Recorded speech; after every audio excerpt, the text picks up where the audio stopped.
बिस्मिल्लाहिर्रहमानिर्रहीम। अज़ीज़ तलबा, आज का हमारा मौजू है रमूज़ औक़ाफ़। रमूज़ रम्ज़ की जमा है जिसका मतलब है अलामत, इशारा या निशान, जबकि औक़ाफ़ वक़फ़ की जमा है जिसका मतलब है रुकना या ठहरना या ठहराव। रमूज़ औक़ाफ़ के लफ्ज़ी मानी है रुकने की अलामतें, रुकने के इशारे, रुकने के निशान। इस्तिलाह में ऐसी अलामात जो किसी लफ्ज़ को दूसरे लफ्ज़ से या एक कलमे को दूसरे कलमे से या एक जुमले को दूसरे जुमले से अलग करने के लिए इस्तेमाल होती हैं, रमूज़ औक़ाफ़ कहलाती हैं। इनकी मदद से कारी का मुगालता दूर होता है और असल मफ़हूम तक रसाई आसान हो जाती है। सबसे पहले हम सक्ता को देखते हैं। इसे इंग्लिश में कॉमा कहते हैं। सक्ता की अलामत जुमले में सबसे मुख्तसर वक्फ़े या ठहराव के लिए इस्तेमाल होती है। इस अलामत के लिए एक उल्टा वाव लगाया जाता है। यहाँ ध्यान रहे कि इस अलामत के बाहर ब्रैकेट लगाना दुरुस्त नहीं है, इसीलिए उसे काट दिया गया है। मिसालें: अहमद, हुसैन, अली और असद दोस्त हैं। अहमद के बाद कॉमा, हुसैन के बाद कॉमा। इसी तरह दूसरी मिसाल में पंजाब, सिंध, बलूचिस्तान और खैबर पख्तूनख्वा पाकिस्तान के सूबे हैं। तीसरी मिसाल रबड़, comma, pencil, comma, copy, comma, किताब और बस्ता मेज़ पर पड़े हैं। सक्ता के बाद वक्फा की तरफ आते हैं। इसे इंग्लिश में सेमी कॉलन कहते हैं। जब सक्ता से कुछ ज़्यादा ठहराव को ज़ाहिर करना हो तो इबारत के अंदर वक्फा की इलामत इस्तेमाल की जाती है। एक डॉट के ऊपर उल्टा वाव, और यहाँ भी सामने क्रॉस कर दिया गया है कि इस अलामत के बाहर ब्रैकेट नहीं लगानी। ब्रैकेट बजाते खुद एक अलामत है। मिसालें: अली जागा, गुस्ल किया, नमाज पढ़ी, नाश्ता किया और कॉलेज चला गया। दूसरी मिसाल: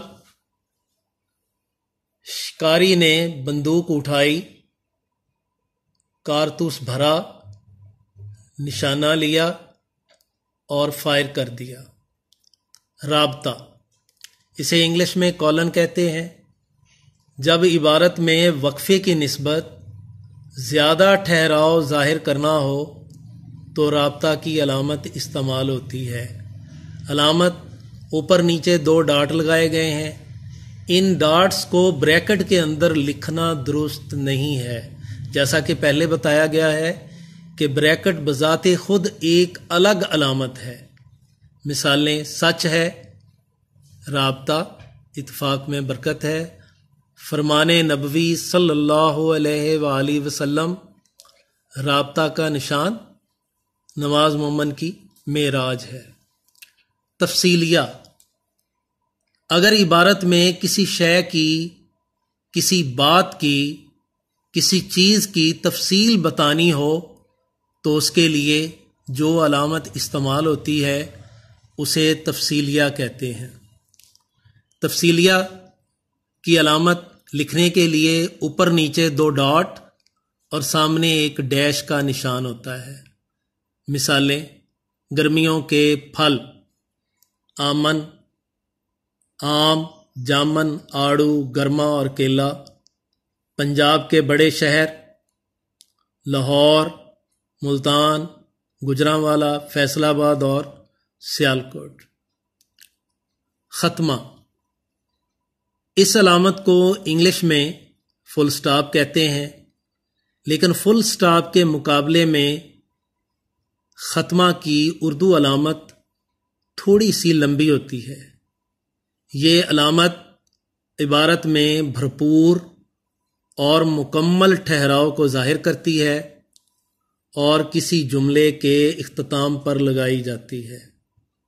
मसलन ये एक किताब है, जुमला मुकम्मल हो गया, आखिर में ख़त्मा की अलामत लगाते हैं।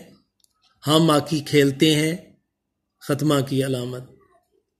सवालिया, इसे इंग्लिश में साइन ऑफ इंटेरोगेशन कहते हैं।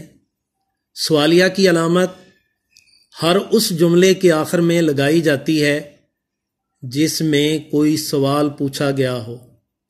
सवालिया को इस्तफहामिया भी कहते हैं। मसलन आपका नाम क्या है, आप किस शहर में रहते हैं, आप किस जमात में पढ़ते हैं, आपके वालिद क्या करते हैं। सवालिया की अलामत बनाने के लिए सी के नीचे डंडा खींचकर और एक डॉट लगा दें। यहाँ ये याद रहे कि इंग्लिश की अलामत उसके बरक्स इसका रुख उल्टा होता है।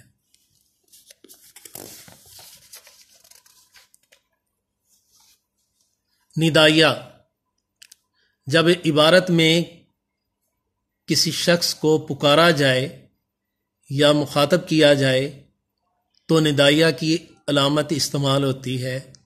निदाइया की अलामत लिखने के लिए एक उमूदी छोटी सी लाइन खींचते हैं, नीचे डॉट लगा दिया जाता है। मिसालें, अरे मियाँ कैसे हो, ऐ लोगो खुदा का खौफ करो। फिजाइया, जब किसी जुमले में दुख, गम या खुशी के जज्बात का इजहार हो तो निदाइया वाली अलामत को ही फिजाइया कहेंगे। यही निदाइया और फिजाइया के दरमियान बुनियादी फ़र्क है।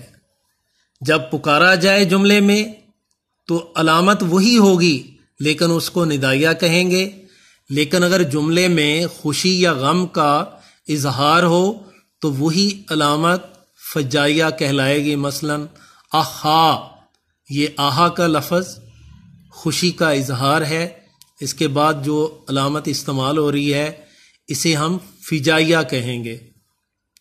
हाय, उसका लड़का फेल हो गया।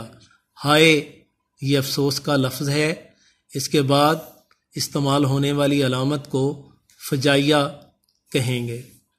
इस्तेजाबिया, जब किसी जुमले में हैरत या ख्वाहिश का इजहार हो तो निदाइया वाली इसी अलामत को हम इस्तेजाबिया कहेंगे। मसलन काश वो वालिदैन की खिदमत करता, काश वो हकीकत जान जाता। इन दोनों जुमलों में ख्वाहिश का इजहार किया गया है।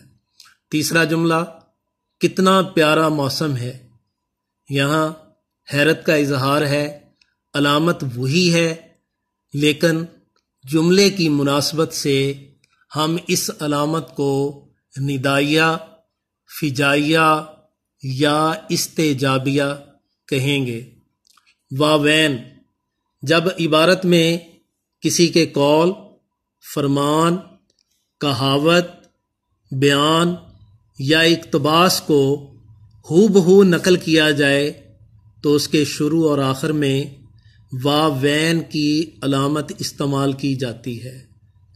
दो कौमें शुरू में वाव लगाते हैं, दो आखिर में उल्टे वाव लगाते हैं। मसलन कैद आज़म ने फरमाया काम काम और बस काम। अब कैद आज़म के इस फरमान को वावैन के अंदर लिखा गया है। उस्ताद ने कहा, उस्ताद का ये कौल है, ज़मीन गोल है, ज़मीन गोल है, इस जुमले को वावैन के अंदर लिखा गया है। सबसे आखिर में कौसैन, ये इबारत के ऐसे जुमलों या अल्फाज के लिए इस्तेमाल होती है जो जुमला मोतरज़ा के तौर पर इस्तेमाल हों। जुमला मोतरज़ा एक ऐसा जुमला है जो इबारत में लिखा तो जाता है लेकिन असल इबारत से इसका ताल्लुक सिर्फ हवाले का होता है और बराह रास्त उस जुमले से जुमला मोतरज़ा का कोई ताल्लुक नहीं होता। कौसैन को ब्रैकेट भी कहते हैं। मसलन अल्लामा इकबाल, कौसैन के अंदर हमने हवाला दिया है कि अल्लामा इकबाल कौन है?